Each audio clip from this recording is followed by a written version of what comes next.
Hello guys, Royalbat1 here, coming at you with my Sky Striker deck profile, specifically the one that I played at the Crazy Cards Regional this past weekend.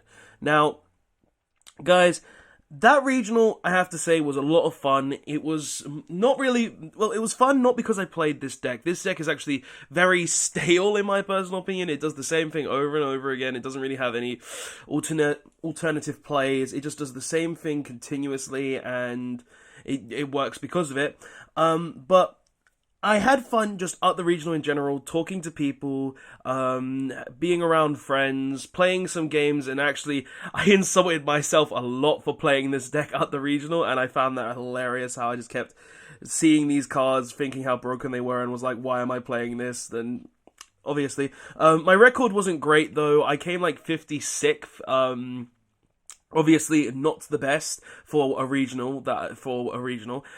Seeing I went like my record was round one I played against Pendulum. I won the dice roll, but I bricked game one. Game two I won really easily, and then game three my opponent set up two negates to prevent me from playing the game, and I didn't even open a very optimal hand. Round two I played against the mirror match against Sky Striker, against the YCS topper, who was playing a go-in second build Sky Striker. We drew because I was just unable to get the damage in within the amount of time that we had left. Like, we had a minute, and I needed to go through a ton of plays to get to the point where I could put the damage in that I required that I really needed to put in. Then we played against Grand Margie, which we somehow won against really easily. Especially with this deck, I thought it would be a very hard matchup, but we actually beat that deck very easily, as I said. Then we played against True Draco Unchained, 2-0. It was a good match. My opponent he drew into his True Draco cards one game, and then the Unchained cards the other game. And when he had the Unchained cards, I just kept looping them, and against True Draco, I just kept playing the deck as you would normally play it. Then the next round, I won that match, and then the next round we lost to True Draco 2-1, because game 3 I actually forgot to activate multi-roll in the end phase when we had like 2 minutes left in time, and because of that I was left on lower life points and lost because of it, all because I forgot to activate a multi-roll, so I could reset Widow Anchor, then steal his True Draco and attack the game. And after that, we played against Infernoids. Infernoids we drew against again, and it was actually a fairly good game. Game 1, I killed him very quickly. It was very easy. Game 2, we just had a very long grind game to the point where I had my back row. There could only be one and stuff. But he used all of his link monsters because he pot of extravagance, and he only needed one link too. He drew the Lair of Darkness because I also had a Mystic Mind set up so I could attack my opponent, and well, he had two monsters, I had one, and we just went from there. I sadly couldn't deal with his board and lost, and we drew from there due to time circumstances. Then I played against a Thunder Dragon player, and the Thunder Dragon player was the one that kind of put the nail in the coffin because I lost the dice roll, and he made Triple Colossus turn 1. I couldn't do anything to that. Game 2, I didn't draw the best, so I just had a really hard game with that and lost because of it. But in general, it was a lot of fun to play this deck. It was something that I did enjoy playing, in general, just for the simplicity sake of it, because it wasn't that hard to play. There was only, like, I didn't really need to concentrate too much, I didn't need to think too much, but I have to be honest, guys, if I were to play this deck again, I'll probably want to play more of a going second build, because I feel like the going first build is not as good, because of a lot of the times when I was playing the deck, I felt that Card of Demise was just drawing me cards that I didn't want to have in my hand, I didn't want to discard, and I felt like because of that, it kind of just hindered specific plays. It made the deck a little less. It made the deck a bit more consistent, but it also hindered the deck's plays in general, which I didn't really like. So I'll probably focus more on a going second build. But let's go into the actual profile so you guys can see what exactly I played, and I can give you my specific reasons. We're not going to go too deep into the actual Sky Striker cards though, because obviously it's Sky Striker, it's very basic. So stars, we play triple Ray, standard, triple engage. Through the whole tournament, I think I activated this 4 times in one turn, at least 5 games. So Konami limit this card. This card is not fair. Pot of Greed, 4 Pot of Greeds in one turn. Not fair, Yu-Gi-Oh! 2 Area 0. I felt like playing 2 Area 0 just because I felt the third was a bit bricky, and it doesn't really. And if you draw multiples of Area 0, then it just means that you can't guarantee use the effect, because if you don't have anything that you can use, then, or you don't want to send anything to the grave out of those cards, then the second Area 0 is just a dead card in general. So felt like 2 was the correct number. You didn't really want to draw it. 2 Shark Cannons for the Orcus players, obvious reasons. Multi-roll to recycle, Widow Anchor to negate stuff, Hercules Base, which I actually do want to play more. If I do play Sky Strike again, I want to play more of this card, because this card actually came up a lot where I just wanted to keep recycling my Kagari and stuff. So if I do play this deck again, I'm definitely going to try 2 Hercules base, because I feel like this deck actually can really utilize Hercules base to a good degree. 1 Afterburners for 2 pops, 1 Jamming Waves for 2 pops, 1 Eagle Booster to protect our Link monsters, 1 4th copy of Ray. Sky Striker lineup is obviously quite standard. There's nothing really that I would change outside of maybe playing a second or third Hercules base, just because it's a really good card to recycle your resources. But outside of that, it's pretty standard.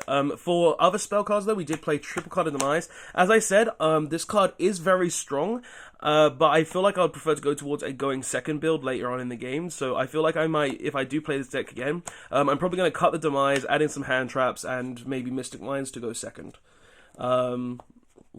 2 Called by the Grave for Orcus and Ash Blossoms. 2 Cosmic Cyclones for, like, back row decks in general. I felt like Cosmic did really well throughout the day. I was originally going to play Twin Twister, but either way, I feel like if it was one or the other, it would have been fine regardless. So this card was just good either way. 2 Foolish Goods and 1 Metal First Fusion, obviously for a bit more consistency in our deck, and this can also send Engage when we have Ray, so just guarantees Engage. 1 Upstart for that additional draw, 1 Rotor to search Ray, and 1 Terraforming to get to our Area 0. So that's all the spells. Spell lineup is obviously quite similar to Pascal's list, I'm not going to lie. I did get ideas from Pascal's list to play, but I felt like making some changes, like, obviously, there's not really any changes in the main from outside of Pascal's list, I think. So, yeah, majority of it is the same for Sky Striker cards, but my trap lineup is slightly different, which is 3 there can only be 1. That's pretty standard. This card is just insane, and it's one of the main reasons that I did want to play this deck as well. It's just a very dumb card, and every time I flipped this card, I pretty much won that game, so it's very good. I definitely feel like this card needs to go to 1 though, so Konami, if you see this video, please consider this. Something different to Pascal's list, I actually played triple Impermanence.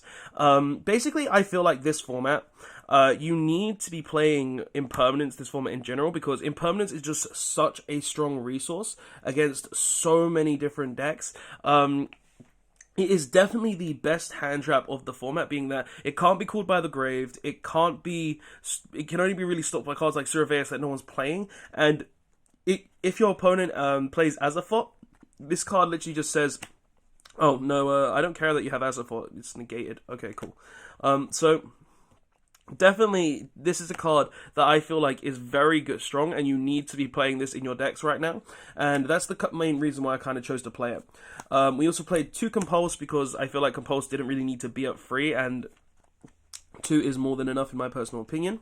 And 2 Lost Winds, because Lost Wind is just a very strong card that I can agree with, being that you can just negate a Colossus or any other special summon monster, half its attack when it attacks into your Shizuku, Kagari, or whatever, and negate its effects. So very good card. Plus, when your opponent summons from the extra deck, you just get to reset it. So basically, this is 4 negates in 1 card, in 2 negates in 1 card, which is really nice. So that's just like that's the trap lineup. I felt like that was the better trap lineup in general, and it did work out very well. It's just obviously I wasn't well versed in the deck enough, I think, to actually continue to do very well at this event. But for the extra deck though, we did play the token obviously for Sky Striker reasons.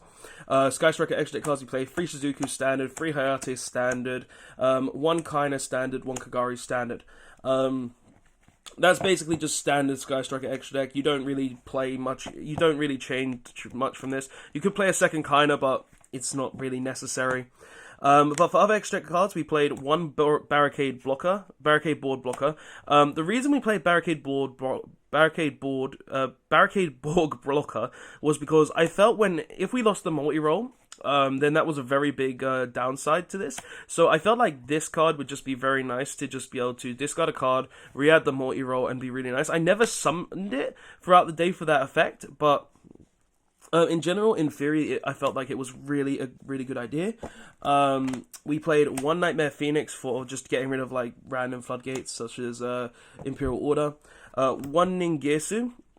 We played one Ningirsu mainly because of the obvious reasons. It gets rid of stuff like Avramax, it gets rid of stuff like BLS, it gets rid of big stuff like that. And I did manage to get rid of the Chaos Soldier today, so very good that I played this. One Bomber Dragon, we never summoned it, but it's there just to nuke boards.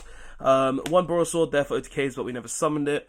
One Starving Venom and one Chimera, Solomon Great Violet Chimera. Neither didn't summon these two either, but we're playing them because we play Super Poly in the side.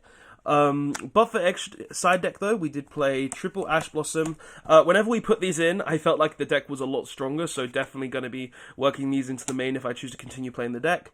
2DD Crow for like Orcust, any graveyard based decks. We didn't really play any of those, so this card never really came in. One Mystic Mine. Card is insane. I definitely wish I played more of this card. 2 Super Polymerization because clear your boards. 3 Evenly Matched. Every time I saw this card when I sided it in, I won, and that was great. 2 Heavy Storm Duster because I'm going to go ahead and pop back row, which is really nice, and don't really care. So, good card in general, and 2 Shadow Imprisoning Mirror for just like dark decks in general, like Orcust, Danger, anything along those lines. So, that is the deck list. I know it's fairly standard and very similar to what Pascal at the YCS played, but I did make slight different changes. I feel like the deck works a lot better going second though. So if you guys do like this profile, I suggest try it. It's not a bad deck profile. It's not a bad deck in any way, shape, or form. It's just like if you lose the dice roll, it feels very underwhelming, and that's something that I felt throughout the day, especially when I played against like Thunder Dragons and stuff along those lines. But guys, thank you so much for watching. Don't forget to press the like button if you liked the video. Don't forget to press the subscribe button to see more Yu-Gi-Oh! Deck profiles from me, and anything along those lines. I don't know what deck I'm going to specifically be going to next. It might be Pendulum again, it might be Hero again. I'm not sure at this moment in time, but please, don't forget to press the like button, subscribe button, everything like that in the comment section below, guys. And I will see you guys in the next one. Robot1, signing out all. Also, go check out the team Facebook in the description as well.